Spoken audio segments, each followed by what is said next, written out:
As we talk about feminist work, we understand the underlying structural causes, the underlying ideological constraints. Ideologically, patriarchy thinks because you're a woman, you can't do it. Yeah. And it takes you being aware, consciously, analytically, consciously aware. If you are consciously aware, you also have to take a step further and fight for it.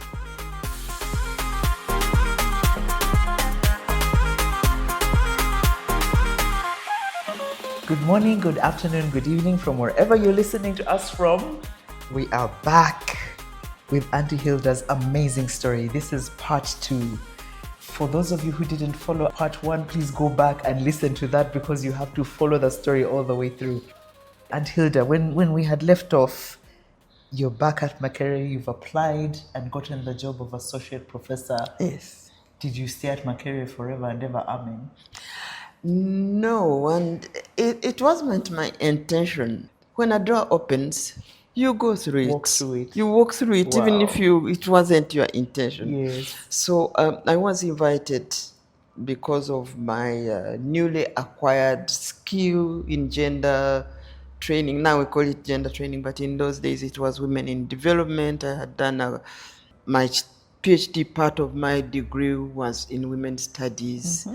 And as I said in my earlier conversation, that's when I began to understand the power of patriarchy. All the things I had been seeing happening to women, all the things I had been experiencing happening to me, I finally realized this is how patriarchy works. My dean, who was more interested in how I look after my husband, was protecting patriarchal privileges. For me, it was an aha moment. Yes. And so when I was invited to do this training, I was actually unpacking patriarchy for women managers who never understood what was happening to them. Yes. And I remember one of the managers, as we were discussing, told me, you know what? I wake up at 5 a.m. to polish my house because my husband insists that he wants a polished floor. I'm at PS level. By the time I get to office, I'm too tired. So they began to understand that this training was different. And so they approached me to say, you want to stay here? There's a job, do the interview. If you pass, it's yours. Within a week of having gone to do a week's consulting work, You had another job? I had another job. Then this is again when things come in. When you are in a university, you can apply for leave of absence. I came, I put in my application for leave of absence. It was granted. I was going for 1 year. Yeah. And I was coming back. Yes. Because again, we agreed with my husband that I'll go with my children. We actually put them in boarding schools in Nairobi, and I go to Arusha, ESAMI, the Eastern and Southern African Institute of Management, and do this 1 year. By then, things would have settled. We'll come back. After 9 months, I get a letter from the Vice Chancellor. Dear Dr. Tadria, we notice you have been away, absent from university. If you are not back within a certain period, your job will be terminated. I had been given leave of absence. Which was 1 Took year? 1 year. Wow. They write to me within 9 months. 9 months to say, your job will be over. I went to these people and said, how am I doing? Is this job for what more than, can I do it for more than 1 year? They said, yes. I wrote back and said, thank you so much. I realized I'm being treated unfairly, but it's okay. I'll not come back. And so I spent 6 years in that Institute of Management and Training, training women managers, corporate entities on how to really address the issues that were affecting women in management. And after 6 years. I'm also one of those who likes to go to exit. I started saying 6 years in one place, training, same things. Let me get another challenge. I got another job in an institution which up to today, I say it's the only institution I left because I was losing skills. Oh. And you know, most people don't realize when they are losing skills and they hang on until they can no longer be productive. So I went in to sort of gender mainstream the institution, which means that African Capacity Building Foundation, you know about it. Yes, I do know about it, yeah. The one in Zim? The one in Zimbabwe. Okay. By then, my organization had sent me to Zimbabwe to represent them. And so I remember talking to this man. They were all male. They had huge amounts of money. They did. And they were giving all of it, a lot of it, to male institutions. Some of which, actually later on it showed that they didn't even know what they were using it for. So I went in, and as we were talking, and I was challenging the head of the institution, he said, actually, we could hire you to transform, to do something that you think is missing. I said, great. I took the job. Whenever I talked about giving institutions, training institutions, national and regional institutions, which are training managers so that they can start mainstreaming gender issues in their training, they would laugh. And then I would be sitting, vetting proposals, all of them going to male institutions. I would try to insert maybe something that could go towards changing the institution, and there was resistance. I said to myself, this is not a place I can stay. Just reading proposals and saying pass, pass, pass. No, wasn't for you. It wasn't for me. Yeah. Do you know, I told my boss I'm not renewing my contract. It wasn't working for me. I was a gender mainstreaming expert. And I think I'm discovering something else about you, Aunt Hilda, in your story. The gift, the skill, the power of being self-aware, I think is another thread that I'm seeing through your story. Because then that helps you to have the right conversation before you get a spouse. It helps you to still go ahead even when your boss says, this job is not for you, I'm giving it to somebody else. It enables you. I see it as a thread. And I don't know whether your self-awareness, was it taught, was it caught? Or is it back to the conversation when you said you invested in yourself? And maybe that was part of that journey. I think part of the journey for me is, if it doesn't work. Yeah, but many of us get to that, but then we stay. We are like, oh, Angie. I know. It doesn't work for me. It doesn't work for me. And I'll tell you part of what I invested in when I started Mempro, which probably will be another story. One of the sessions I personally led as we start is, who are you? Do you know who you are? Do you know what has defined you? Do you know how you want to define yourself? And those, I'm told by a lot of the people who attended our programs, were the most powerful. Most of them come to the space without knowing who they are. For some reason. No, Auntie Hilda, we run a program as Civ Legacy called Grow. And the first module is Know Yourself to Grow Yourself. And everybody, we're now at the 5th cohort, they all say that one is so anchoring. But this, we're talking about leaders in their late 30s, 40s, early 40s. And me, I was talking to girls. Wow. And somebody read a book, one of my cousins read a book and said, you know, I've read your book. We are very close. We want to. He said, I'm seeing the difference between you and I. I was attending school without even knowing why I was attending school. But apparently my book shows purpose. Interesting. I didn't know about that. But now that you say it, people tell me, you knew what you had. You knew what you wanted to do in junior? Yes, I did. I wanted to be like my mother. And that's really guided me to say, yes, this is what I'm going to do. But um, back to the story of To your joblessness SCBF, now. joblessness. Yes. Interestingly, when I told the man I'm not renewing, he said, actually, I don't think we're going to renew you.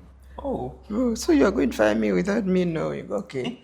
But I knew I was Yes, uncomfortable for them. yes. So I decided to extract myself. I come home, and this for me is what is important again about having a base. My husband was my base. No matter where I went, no matter what I did, he was the base, the anchor of my being. I knew I could count on him. I come without a job. By then, he was retired. Oh. Yes, because for him, he was working with Shell, and you know those companies retire you. Retire you before you become a liability. Yes, yes. And so I came back. But and I'll say this again, not in self-praise. A good name will say you. As soon as institutions I had retired, I started getting offers. My first consultancy was the World Bank in Washington. 2 months of consultancy on mainstream programs, the most difficult consultancy I ever had, probably, because people don't respect consultancies in the World Bank. If they are listening, I hope they can learn that. But I did it. When I came back, something else was waiting and waiting. Some institutions, I would tell them, I can't do it now because I have another one. Yes. And that's another thing that I committed to. Yes. If I have one consultancy at hand, I will not accept another one. And I always tell people who come to ask me, how did consultancy work? I tell them, do not try to do two at a time. Because you become inefficient quickly. Very quickly. And your name will circulate. Absolutely. Very fast. Yeah. So whatever consultancy I did, it was the only one. For the 2 years, because I did consulting for 2 years until I was picked up by the UN, I was never without an assignment. Yes. New York, where Africa. I educated my children on consultancy work in the UK because it's the only thing I did. But whatever I did well. I put in everything. Yeah. And so I came home. I had a good base. My husband became the manager. He's the one who was doing the registrations. He had a very good way of articulating things. I would write my reports. He would go through them on gender. But he would tell me, with this sentence, what are you saying? Yes. So it was a partnership. So, and at that time I traveled so much. I remember one Christmas found me traveling between New York and Uganda. He told me, you know what? Stop in London, have Christmas with the children. I'll be well. Because the children were in the UK. Yes. And that's what I did. Yes. And because he had no ego, because he didn't marry a housekeeper, he was okay with my life, with our life as it is. He was never jealous. People teased him a lot about having an absentee wife. It didn't faze him. So that was now part of how I got myself in the UN. And that's another story probably to tell in how patriarchy works. So I was on my way to Senegal. And in those days, you had to spend probably 2 days in Addis Ababa. And I remember calling somebody at UNECA, United Nations Economic Commission. And the person said, Dr. Tadria, there is a job here for you. I said, what job? He said, come and apply. So whatever you are doing, come tomorrow morning, put in your application. I go in, this man gives me a form to fill. I fill the form, The job had been pitched at a very senior level. He takes it, looks at it. He said, you have applied for D1. I said, yeah, that's what the job has been advertised for. He said, you know what? Apply for P5, a step lower. Yes. A much step lower. Yes. I said, but why? The job is advertised at D1. Why do you want me to, know? Yes. You always have to fight back. Yes. He said, you know what? If it is D1, it would be difficult to justify your position in New York. I said, but you advertised it at D1, so why do you have to justify it? He said, anyway, it would be very difficult. And I quickly realized patriarchy at work. You are a woman. Yes. They are going, in his head, this woman, but I had a impeccable CV, which I was to send later. I told him, you know what? I'm going to apply for D1. If New York refuses it, I'll go back to what I'm doing because I also like what I'm doing. He said, okay. Took the form. Of course, I got the job. Yes. They didn't have to justify. Yes. But already, yes. So that is the other part that for me is important, that as we talk about feminist work, we understand the underlying structural causes, the underlying ideological constraints.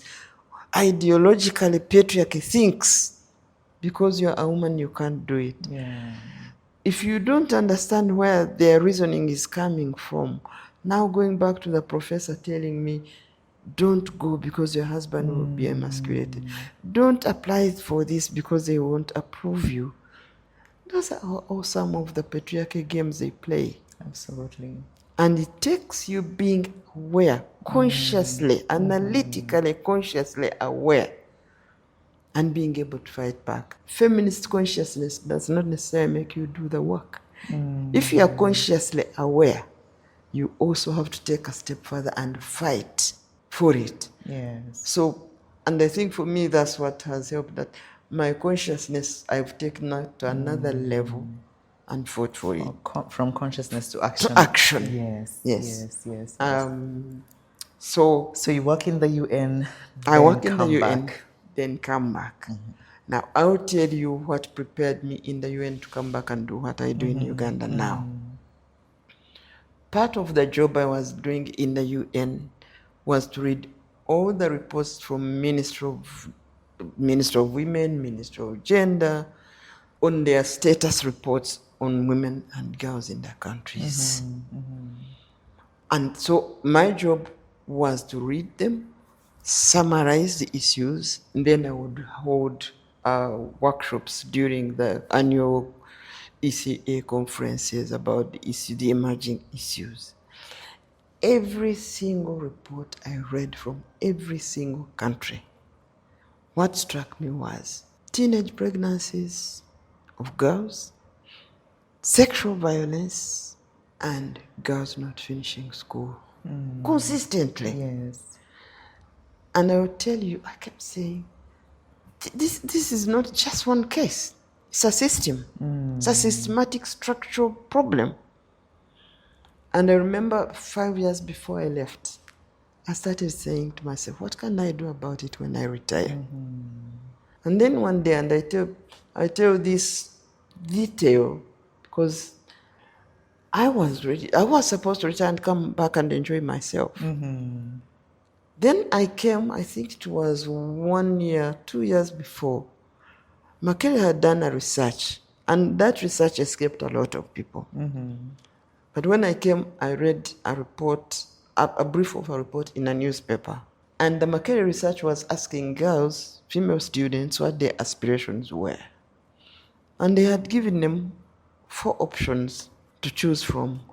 And I remember one option was a husband, a car, a phone, and passing well. I've been looking for that research, I can't find it, but I remember I read it. Do you know that passing well was the least option chosen by female students in Makere? I started screaming. My husband thought something had happened. Yes. I said, what is this? Women have gone to university. Yes. And passing well is the least It's of the their least. options. Yes. That's when I was determined I need to do something when I come back. So I started writing my concept note 5 years before I retired. What will I do to address teenage pregnancy, girls not finishing school? And then in one place, actually we're at AWDF board meeting, and there was an American, and she was saying, Dr. Tadria, you are retiring soon. What is your plan? I said to her, actually, this is what I'm planning to do. She said, I'm going to start putting $2,000 every year until you retire, so that when you go home, you have something to start with. I told him, that's great, but don't give me that money. Send it to AWDF. Because if I don't do this, I don't want to eat your money. Yes, I'm using the local yes. word. I don't want to have the responsibility of not doing it. Because even then I was saying, this is really something I can do. Yeah. So I retired. I now decided to start going to schools. This is what I did personally, physically. Going to schools, asking schools to give me a platform to talk to girl students. And one thing about Uganda, they know they have a problem. They are looking for solutions. No one asked me for credentials. I just told them, I want to start something for young girls, but I want to know what the problem is. So they would actually organize for girls to meet me. I went to several schools in Kampala. I went to Makerere. I went to KU to meet students. And my question was, what are the challenges that you face? For the schoolgirls, I asked, what are the challenges you face? For university students, I would say, why are you not doing well? Anyways, the schools, sexual violence stood out. Sexual and emotional violence. The teachers will tell girls, you are stupid. The teachers will tell girls, for you can do sciences. Then the teachers would ask for sex. Female students in senior secondary are being asked for sex. So they told me, you are sitting in class and you are looking at this teacher who says he wants to sleep with you. And you can't hear anything else. Yes. You're emotionally disconnected, distressed. Yes. Me, I had thought maybe, and this is genuine, I thought I would do this work for 1 year, maybe do some mentoring, some pep talk, and leave. The sexual violence in schools is so pervasive, even today. And people wonder why there is teenage pregnancy, why there is school dropout, why girls don't perform well. Then we went to the university. In the 2 universities we went to, most girls, the first agenda item in the first meeting is to look for a husband. And I found it sad. Up to today, it's sad. Yeah. In one university, the girls told me there are some girls where the boyfriend says, today don't come to class. I'm bringing visitors. I'll bring you notes. That's when I cried. So you mean a boyfriend tells you, stay at home? But what made me cry is then I asked, so did that girl go or did not go? The girl didn't go. How sad is that? Yeah. And it is still the case today. And so when people say boys are being neglected, they do not know what is happening to girls in institutions of learning, where they are supposed to be thriving. Ministry of Education put up a mentoring session, a mentoring program. People from headquarters go to a school, spend their half a day and come back and say, we've been mentoring. We do it for 2 weeks and still is not enough. Yeah. Because the girls are bruised, the girls are harassed. And when we also discovered that, we started working with teachers. Because teachers are the harassers, the abusers, the boy students are the abusers.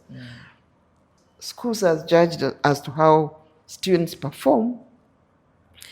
They are looking for solutions, but they don't know the problem is within the school. Yeah. So when we started doing training for teachers, they also really begin to realize actually the It's not an external program. But the thing that schoolgirls tell us is please talk to our parents. University students tell us, our parents tell us, don't graduate with 1 degree. And I'm just sitting Oh yeah, we I hear mean, it a lot at your- graduation parties. Yes, your parents, my parents, they never did We that. didn't have that pressure. Like you said, you see, patriarchy is both overt and And covert. yes. They might not say it, but Yes. you will be. Yeah. You will not know your marching orders. Yeah, but maybe again, I think I had extraordinary parents. Yes. They never talked to us about marrying. Yeah. They never talked to us about when you are going to get married, get babies. We never felt that pressure. Yeah. But I'm also learning from my grandchildren that their age mates, their nightmare is their aunties. My grandchildren, the oldest guy is 23 years. She has age mates whose parents are already matchmaking for them. And so, because I never felt that pressure, in Makele, yes, women had boyfriends. Yes, there were a few who got pregnant hoping to get married. But it was not like the norm. Yeah. Today, it seems to be the norm.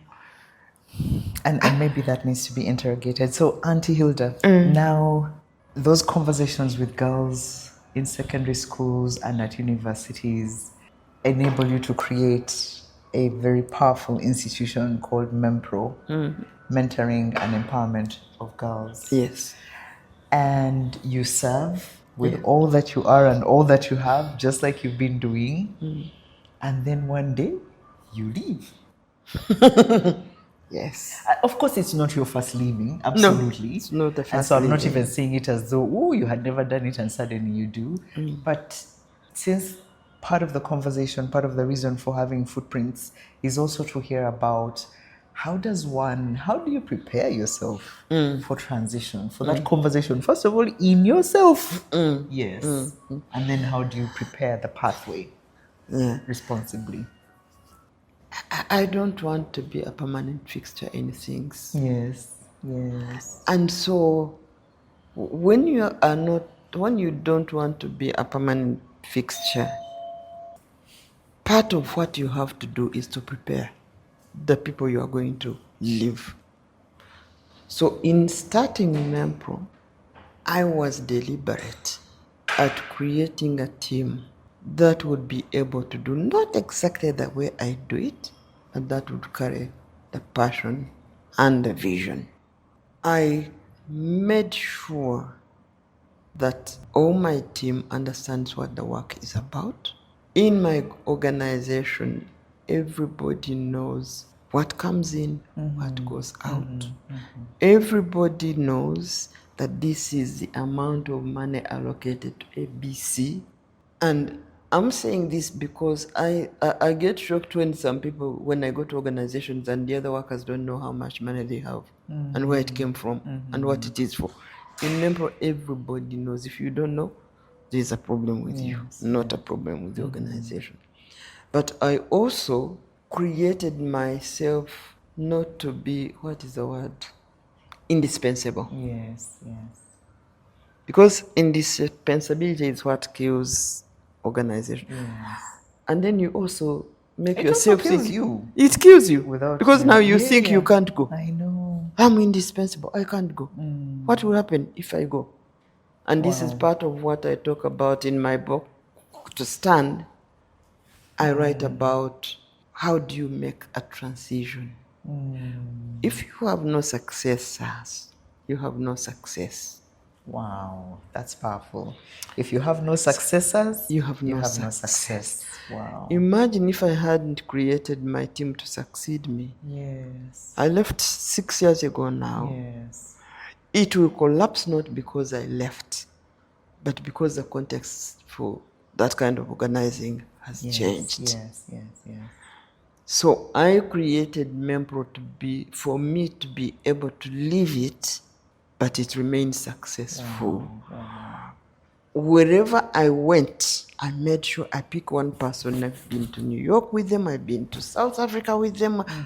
I've sent them separately to Brazil to represent me.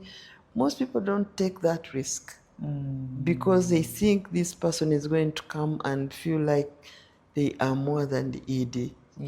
I want them to be more than the ED. Because if they are not, your organization is not up to top notch. So then I started looking out who could be maybe the next person. And part of my test was going around with them, giving them tasks. Who speaks better?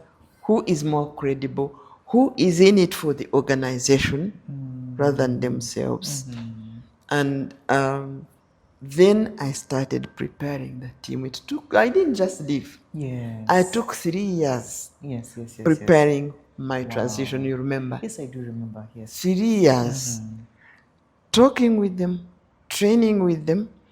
Part of what I also benefited from was that we had an organization that I told them I need to transit.